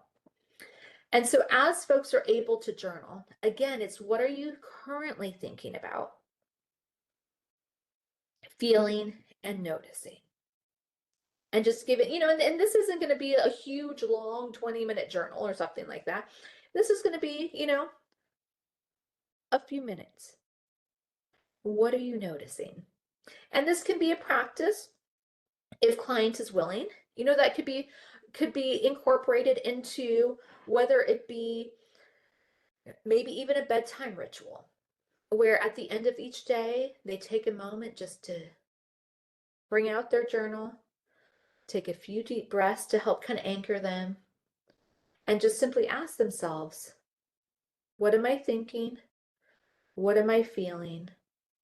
And what am I noticing in my body? And again, it's just about helping increase their presence to what they're doing. Absolutely. It can also be incorporated into some gratitude journaling. It absolutely can. All right, we are going to watch this little clip here on noting and labeling. Hi everyone. In this video, I want to share with you a mental noting exercise. Our brains are always buzzing with lots of thoughts and emotions. Some are positive, some are negative, some are fleeting, some are lingering. Some of them are useful and some of them are not so useful. Ever notice when things aren't going well, you get a big runaway train of negative thoughts and feelings, and it just becomes overwhelming and unproductive? You feel anxious or depressed or disconnected, or maybe all of those things. So, this exercise is going to help you become more aware of your thoughts and feelings. You need a quiet, comfortable place, a pen, and a notepad. Let's start with the basic version of the exercise. Set your timer for 5 minutes and just start writing down your thoughts. No judgment, just be curious and observant. I like to start with I'm thinking. For example, I'm thinking about what my sister said to me this afternoon. I'm thinking about my dog and about taking her on a walk. I'm thinking about picking up my dry cleaning. So that was 5 minutes. All right. Pause the video here and do it right now. Really, stop it right now and give it a shot. Awesome, welcome back. So, you didn't know you were thinking all those things, right? Now keep doing that exercise once a day. I also want to show you a more advanced version for when you are ready. This time, in addition to writing down our thoughts, we're going to write down emotions, observations, and physical sensations. And this time, we're going to set our timer for 10 minutes. Again, no judging, just be curious and observant. So, let the writing begin. I'm thinking about that call with my sister and how disappointed I felt about what she said. Thinking about it is making me tighten my chest and tense in my arms and neck. I'm thinking I really need to get that dry cleaning today and the traffic is going to be really bad. I'm thinking about all the time I'm going to have to spend finding a parking spot. I'm feeling unmotivated and I feel my body slumping. I'm thinking about the weekend. It feels great. I feel lighter and I feel my energy is going up. 10 minutes, wow, that was a lot. So that is mental noting. It's going to make you much more aware of all those thoughts and feelings floating around your head. See you in the next video. This reminds me too of talking to clients about who might have difficulty sleeping at night or falling asleep, especially folks who might experience trauma or experience a lot of anxiety. Maybe even for some of us, we've experienced this where it's, you lay down to go to bed and your mind is just going. That to-do list of what you didn't get done, or don't forget to add this to the to-do list for tomorrow, all of those things. And for some folks, it's really helpful to have, whether it's kind of a phone now or getting out a pad of paper and a pen and just jotting those things down, where it's almost like this release of like, it doesn't need to take up this brain space right now because I have it on paper. It kind of just reminds me of that. All right, we also want to think here about values clarification. And this is where, again, it's just a great opportunity to help our clients start to slow down. So when we think about values, we're really talking about what are those things that are important to you. And that becomes such a huge thing to think about. As we think about, and even as we think about this ourselves for a moment, just to ask ourselves, what's really important to me? What do I value? Are there specific gifts or talents that are important to me? And as one is able to make a list of some of their values or things that are important to them, we're able to help our client identify what's most important. And as we identify those things that are most important to us, kind of maybe identifying what are our top 5. It also helps us kind of reflect on and slow down not only what are those top 5, but thinking about how can we strengthen those.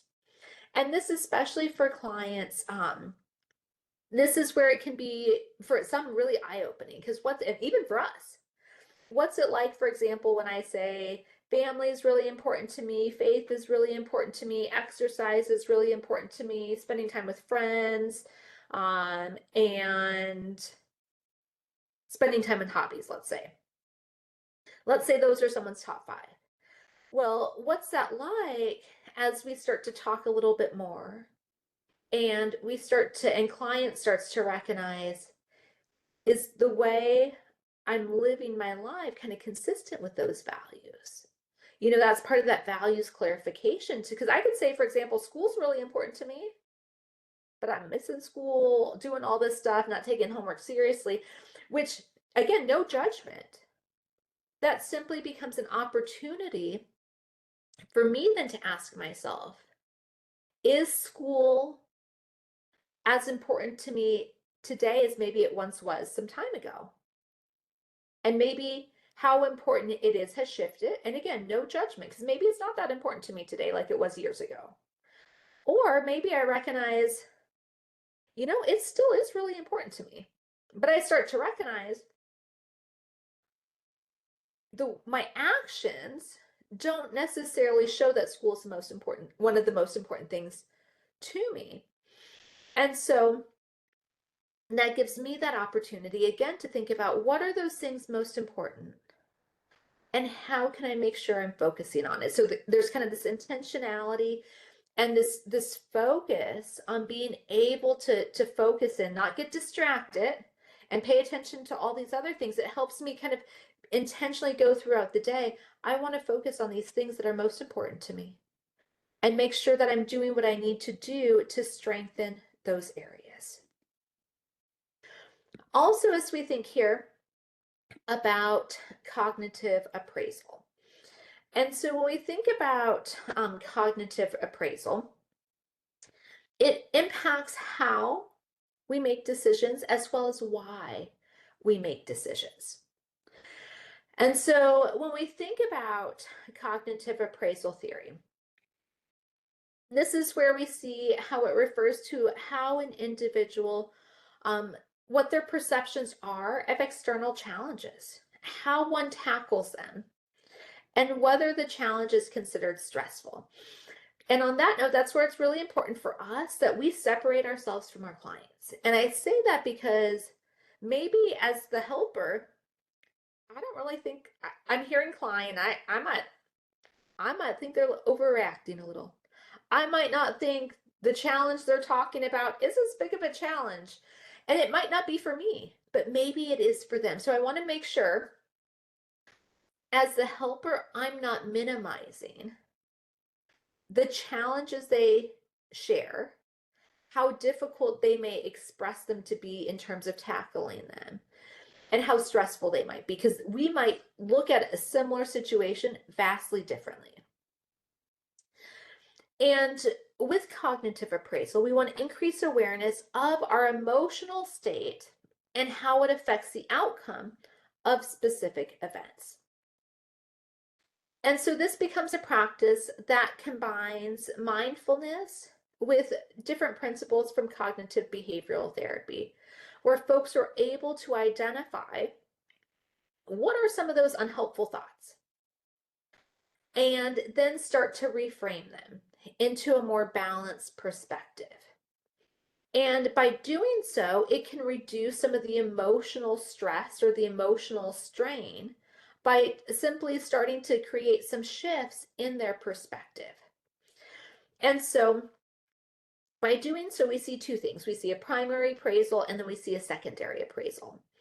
So in a primary appraisal, this is where someone asks themselves a question such as, is this challenge a threat to me, or is it something I hold dear? That secondary appraisal is really thinking about, do I have the resources or capacity to overcome this challenge? And the reaction to this secondary question or the secondary appraisal is based on the individual's resources and how they cope. So as we think about this in terms of substance use and recovery, as we think about coping and how coping is crucial to reducing the chances of relapses and improving quality of life. And so that's where we want to make sure, whether it is with us or with another provider, client is learning different ways to help cope. So as they start to become aware and more mindful of like, okay, these are the thoughts that I'm having.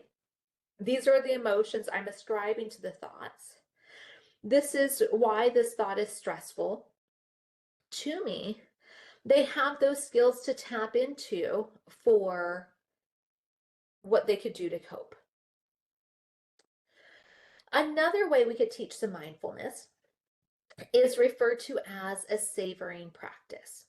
And during savoring, one pays attention to the pleasant sensory features of a positive object or event, while simultaneously noticing and enjoying any pleasurable body sensations, positive emotions, and higher order affective meanings that arise in response to this pleasant life experience.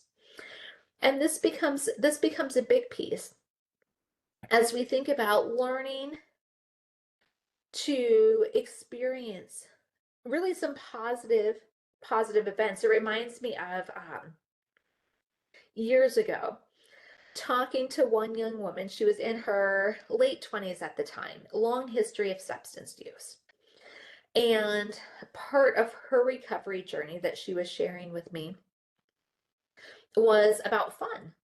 And she was talking about as she had been working on her recovery for years at this point in time.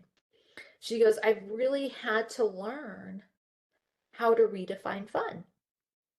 And she went on to talk about how for her, so much of fun was tied to substances. And so she thought, life sober would be boring to say the least. And so, she had she really struggled, especially on the weekends, because in her mind, the only way you have fun is you get high and you get drunk. And she had to relearn, hey, there are things you could do that are actually fun that you could do sober. And so she went, one day she took her daughter and they went miniature golfing. And then they went, how in the summertime, different parks or beaches sometimes show movies and they'll put it up on the big screen. So she went to one of those. And she shared how she's like, this is the first time I've really had fun sober. And I didn't think I could experience that because, again, so much of fun, so much of pleasant experiences for her was connected to substances. And for her, just having that experience of not just knowing cognitively, there are things you could do that are fun. There are things you could do that are fun and sober. You could do sober. But her experiencing it gave her such a different understanding of what that meant. For folks who like chocolate, this becomes an activity we could do with them. So, and this becomes an experiential, really kind of an experiential practice. And it's really designed to help increase awareness of increase that awareness of cravings. And so we want to ask folks to hold a piece of chocolate close to their nose or close to their lips, not taking a bite or looking at it or anything, but simply just hold it close to you. And as you have it kind of up here, just becoming mindful of just the arising cravings while they refrain from eating it. And so during this exercise, we can make that comparison between that urge to kind of eat, maybe even devour, if we're a big chocolate fan, that chocolate bar, and the relationship between that and cravings for substances. And as we learn to kind of smell the chocolate, want the chocolate, but not take a bite of it, this is where clients can learn to consciously and adaptively respond to that urge to substances rather than simply just automatically, I have this urge, therefore I act on it. All right, some other things that can come into play when it comes to mindfulness. I believe mantra came into the chat earlier with some folks practicing it, but a mantra can be really helpful where when we are able to figure out whatever mantra it might be, some of us might have mantras that we tell ourselves every morning or throughout the day. Mantras can be helpful as they help us to really be intentional, as they help us to set intentions as to what words are like what words are important to us. And we could even find a nice quiet place, close our eyes if we're comfortable closing our eyes.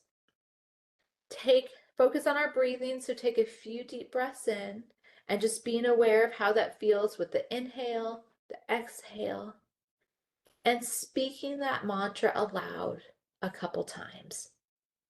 And as we say that mantra of whatever it might be, just paying attention to how does it feel as I'm saying those words and they vibrate on my lips. And I apologize if you could hear my dog right now. And just as you pay attention to those words, just allowing them to resonate throughout your entire body. Coloring is not just for kids, adults do it too. Coloring can be a great opportunity to practice mindfulness. You know, there's something about coloring where I have loved to color with clients, and it is something, at least I have found, and I've heard others describe it in this way too. There's something very calming and kind of centering about coloring, where before you know it, you're almost kind of lost in the activity. In the sense of, you're kind of focused on, the whatever design it is you're coloring, kind of focus in on the color, and it's something that kind of, it takes your attention. And, and it helps us kind of stay focused there rather than just letting our minds wander. And, and it helps us kind of, again, not only stay focused, but stay in the present. Also, puzzles can be another in a similar way. Puzzles, now granted, sometimes puzzles, especially when you get started, if it's like 1,000 pieces or something big, it can get a little annoying because it feels a little overwhelming. Once we get over that little annoying piece, there's something, and you get into it, there is something very kind of focusing about doing a puzzle, where you could find yourself kind of just focusing. You're trying to look for this particular, whether it's a corner piece or this particular color of a piece or this particular shape of a piece, and as you're looking for those pieces, as you celebrate when you find it and you connect it to the other pieces, again, there's something that is just kind of, it takes our focus and it helps us focus on the task at hand and not paying attention to those distractions. Because if you imagine trying to find a puzzle or trying to put a puzzle together and you're trying to find a particular piece, well, trying to find that particular piece is going to be so much harder if my mind is, I'm stressing about, I have this meeting I have to go to later on today. I got to pick up the kids. I got to get the dry cleaning. I don't know what I'm going to make for dinner because I need to go grocery shopping. And the list just goes on and on and on. You're not really looking for that puzzle piece. So again, doing that puzzle is helping you kind of focus on the here and now and let those distractions kind of subside. Also, guided meditation, that was another one that came up. So many scripts you could find online, apps that you could use, YouTube videos you could find that help clients kind of just go through a meditation. That again, that focus becomes on the here and now. Another one is touching an object. And so when we invite client to touch an object, we want to, again, just kind of invite them to be in a comfortable seated position. Take a few slow, deep breaths. That just helps us focus. And then, without touching the object, simply start looking at it and exploring it. And as we look at it, we might start to notice there's different textures, or there's a different, maybe there's a different pattern, or maybe at first glance, we didn't even notice it. So we just want to kind of first, before we touch it, simply look at it and identify what are all the things visually we could see about it. And we want to invite client to take time exploring what it looks like to them. And then trying to imagine the different qualities. So again, thinking about what does the surface look like? Is the surface dull? Is it shiny? Is it smooth? Is it rough? Is it something, maybe it's a blanket, so it's kind of soft and fuzzy. It looks soft and fuzzy. Or maybe it's a book, and looks like the texture of the book, especially if it's a hardcover book, it might look, hard. Are there multiple colors? Is there one color? What colors do we notice? And again, just anything we notice, we want to just kind of take note of.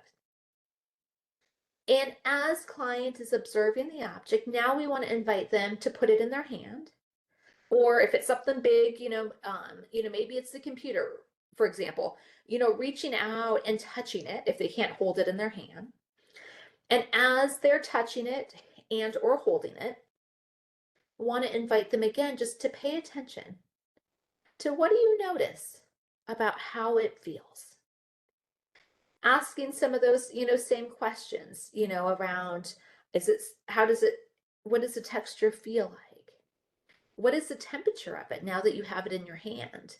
If it's something that is maybe like metal or has a harder surface, maybe it's a little cooler to the touch. If it's something, more that's a fabric or a blanket, maybe it's a little warmer to the touch, for example. Also, thinking about if you're holding it in your hand, what do you notice about, is it heavy? Is it light? Does it strain your hand to hold it? And again, we just want to kind of get folks really paying attention to as much as they can about not only what it looks like, but now what it feels like. And we want to invite client to continue to explore the object with both sight and touch. Continuing to take those deep breaths. And again, as their mind wanders, because sometimes that's what happens, we want to simply kind of redirect them. And then also focus shifting, helping us to shift our focus between our emotions and our senses, and being able to, start to differentiate the two there. We also have a few other things coming in the chat.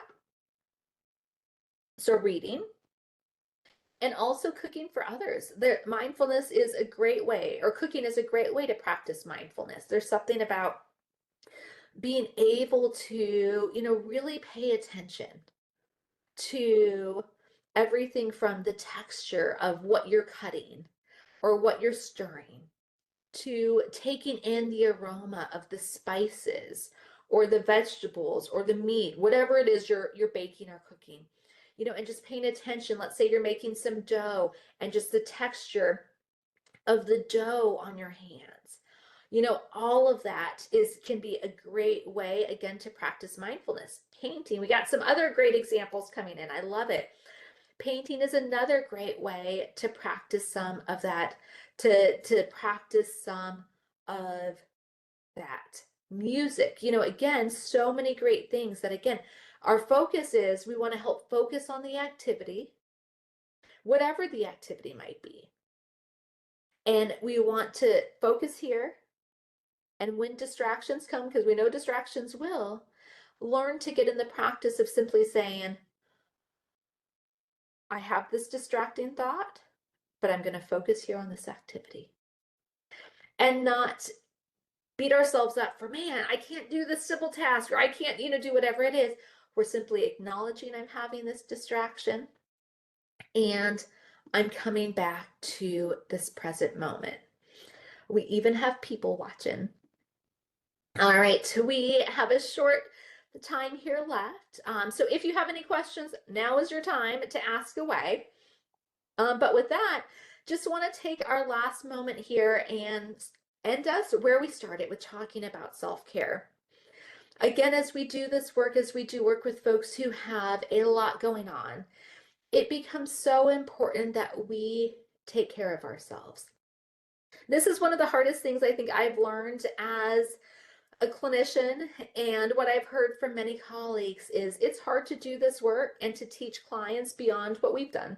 So it's hard to teach clients to slow down and focus if it is something that, if it's something that I don't do in my personal life, and I struggle with, and our clients really struggle with that.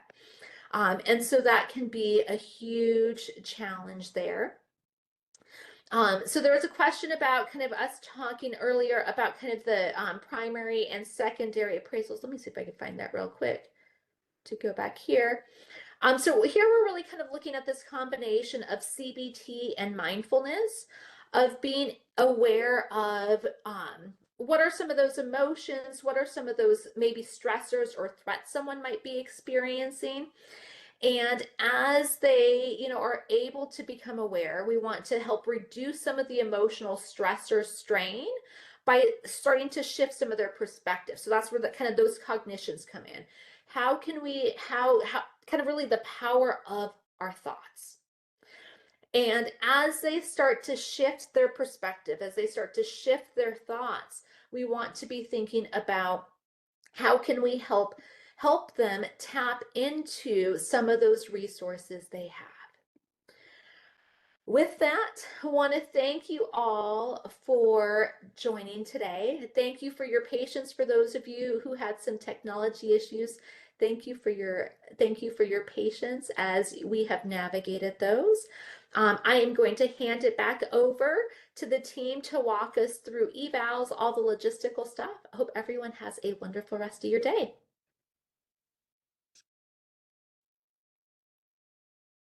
Thank you, Dr. Kelly, and thank you everyone for joining today's presentation. Again, we do apologize for the technological issues, but appreciate all of your patience. We have included Dr. Kelly's contact information here on the screen so that you may contact her if you have any further questions. Dr. Kelly, thank you again for your time that you put into this report and presentation, and we really appreciate all of your great insight. We're going to wrap up with a few housekeeping items. Please see the chat panel for today's survey link. Additionally, when the webinar ends, your web browser will populate a message that says the host or presenter would like WebEx meetings to open a website on your computer. You can click continue because that will take you directly to the survey.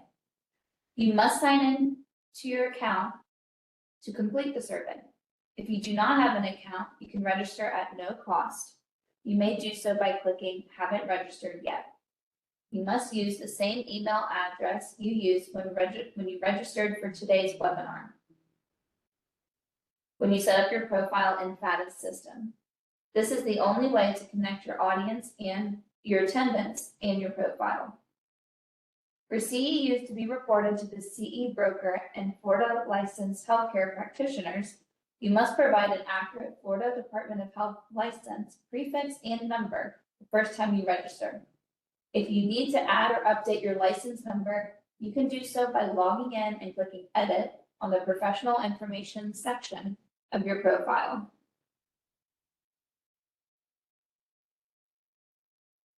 You will get a third opportunity to complete the survey through a follow-up email that you should receive later today. The evaluation will close at the end of the day on Tuesday, August 5th. For assistance with account login information, account registration, or evaluation completion, you can fill out a contact us form on our website, or you can email training@floridabaj.org. Please know that we do not email out statements of credit. Instead, after we verify attendance with the completion of the evaluation, a statement of credit will be posted to the professional development section of your profile on the FATA account within 30 business days. You must have attended the entire webinar and completed the evaluation for a statement of credit. Unfortunately, we are not able to permit partial credit. As a reminder, the recording materials used in today's presentation will be available on FATA's website within 30 business days. To access the recording in PowerPoint, you can visit www.fata.org, navigate to the Resource Center, and click on Training Library as shown on the screen. Thank you again for participating in today's webinar. We'd also like to recognize and thank the Florida Department of Children and Families for funding today's education. Have a great day and please hold for the survey.